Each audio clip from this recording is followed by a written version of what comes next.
Hello दोस्तों, आप सभी का हमारे चैनल पर स्वागत है। आप देख रहे हैं रातों की भूतिया दास्तानें। दोस्तों, यह कहानी आपको अच्छी लगी हो तो ज़रूर सब्सक्राइब करें। यह कहानी शुरुआती दौर की घटना आज से 3 वर्ष पुरानी घटी। विक्रम रघुवंशी और उसका दोस्त साहिल ने अपनी बेहद खिलौने बनाने वाली कंपनी खोली थी। दोनों को बहुत बच्चों से बेहद लगाव था। यह दोनों मार्केट में हमेशा से नए आधुनिक तकनीक के खिलौने बनाने के लिए जाने जाते थे। भारत का सबसे बड़ा पहला रिमोट कंट्रोल हेलीकॉप्टर खिलौना इन्होंने इजाद किया था। उस वक्त कंपनी में मीडिया के जमावड़े की तैयारियां चरम पर थी।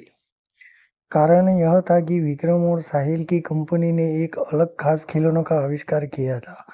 इस खिलौने की खासियत यह थी कि यह खिलौना मात्र मामूली खिलौना नहीं बल्कि बच्चों को लुभाने का जरिया था। यह खिलौना बच्चों से बात कर सकता था। उनके सभी जवाब उस खिलौनों में डेटाबेस में मौजूद रहते। इसे एक तरह का छोटे रिबोट की तर्ज पर देखा जा रहा था। यह खिलौना बच्चों से बात कर सकता था, उनके साथ खेल सकता था। यह खिलौना वह सब काम कर सकता था जो बच्चे अपने दोस्तों के साथ करना पसंद करते थे, अर्थात खेलना, कूदना, उनसे बातें करना। उसी दिवस विक्रम की बातें अमेरिका के एक टॉय कंपनी से बातचीत हो रही थी। विक्रम ने अपनी कंपनी के इस खिलौनों के अधिकार को अमेरिका कंपनी को ऑनलाइन बेच दिया। यह बात उसने साहिल को नहीं बताई थी। अगले दिन मीडिया साहिल और विक्रम से इस खिलौनों के बारे में बात कर रहे होते हैं। यह फंक्शन में वह इस खिलौनों की टेक्नोलॉजी को विस्तार रूप से समझा रहे होते हैं। इस इंटरव्यू को लॉन्च इन्वेस्ट का प्रकाशन पूरे विश्व भर में हो रहा होता है। भारतीय समय अनुसार जब शाम का समय प्रगति पर था, उसी वक्त अमेरिका से एक खबर आई जिसके तहत साहिल और विक्रम की कंपनी के इस खिलौनों पर चोरी का आरोप लगा। खबर के मुताबिक यह खिलौना पेटेंट अमेरिका की टॉय कंपनी को जारी हुआ। इसका साहिल को काफ़ी बुरा प्रभाव पड़ा और उसे सुसाइड कर लिया। इस खिलौनों को बनाने में उसने काफ़ी मेहनत करी थी। वह पेशे से इंजीनियर था, लेकिन इस सदमे में वह नहीं रह पा रहा था। अब वह खिलौने की कंपनी की पूरी संपत्ति अकेले विक्रम की हो गई थी। साहिल को मरे हुए अब 3 साल हो चुके थे। विक्रम आर्थिक रूप से काफ़ी मजबूत हो चुका था। उसकी शादी भी हो चुकी थी। साहिल के हिस्से का भी उसने भुगतान करने को मना कर दिया था। एक दिन जब वह रात के 9 बजे अपने ऑफिस से घर की ओर निकल रहा था तो उसे अपनी रॉयल्टी के कागज ढूंढने थे ताकि वह उन कागजात को अपने पास संभाल सके। इसी कागज को दिखा के ही उसे अमेरिका की कंपनी ने रॉयल्टी देने का वायदा किया था। वह कागजात ढूंढने लगा। ऑफिस से सभी कर्मचारी चले गए थे। उसे वह कागजात ढूंढते ढूंढते काफ़ी समय हो रहा था। वह कभी कंप्यूटर के टेबल पर ढूंढता तो कभी कागज को तहखाने में ढूंढता, लेकिन उसे हर बार निराशा मिली।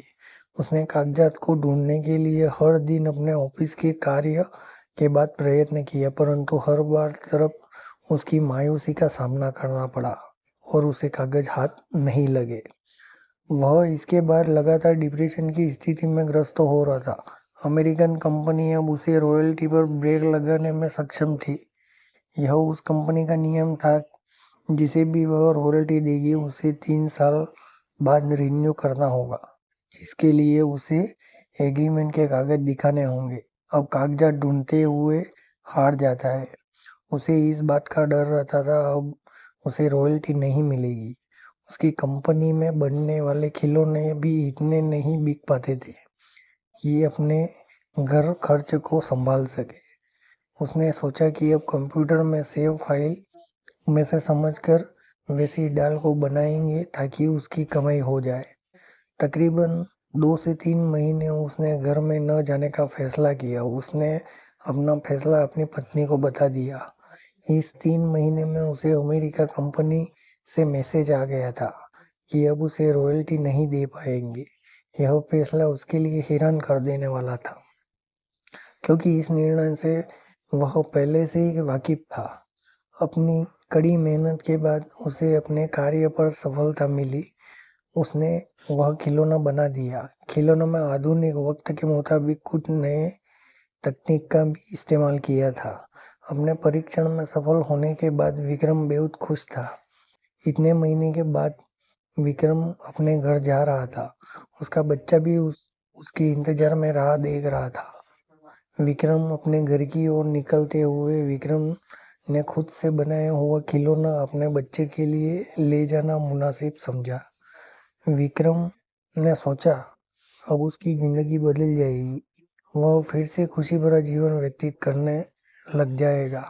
लेकिन उसे क्या मालूम था कि यह खिलौना उसका वर्तमान एक बुरे लम्हे का आगाज होगा। जैसे ही वह गाड़ी में उस खिलौने को लेकर बैठा, उसके साथ अजीब घटना घटित होने लगी। गाड़ी का पेट्रोल अचानक से पूरा खत्म हो गया। गाड़ी स्टार्ट भी नहीं हो पा रही थी। कार के गेट खुद ब खुद बंद हो गए। उसे अंदर घुटन महसूस हो रही थी। खिलौनों में से अजीब से हंसने की ध्वनि आ रही थी। यह हंसी की आवाज विक्रम के कानों में दर्द पैदा कर रही थी। वह बेहोश हो चुका था। जब उठा तो खुद को अपने घर के बाहर पाया। उसके रोंगटे खड़े हो गए और वह घबरा हुआ था। वह डोल लेकर जल्दी से अपने कमरे की ओर भागा। उसे ऐसे देखते हुए विक्रम की पत्नी डर गई और अपने बच्चों के हाथ में डोल देखी तो वह भी पापा की तरफ नन्हे कदमों से दौड़ा। विक्रम ने वह डोल झट से अलमारी में छुपा दिया और उसका ताला लगाकर चाबी अपने पास रख ली।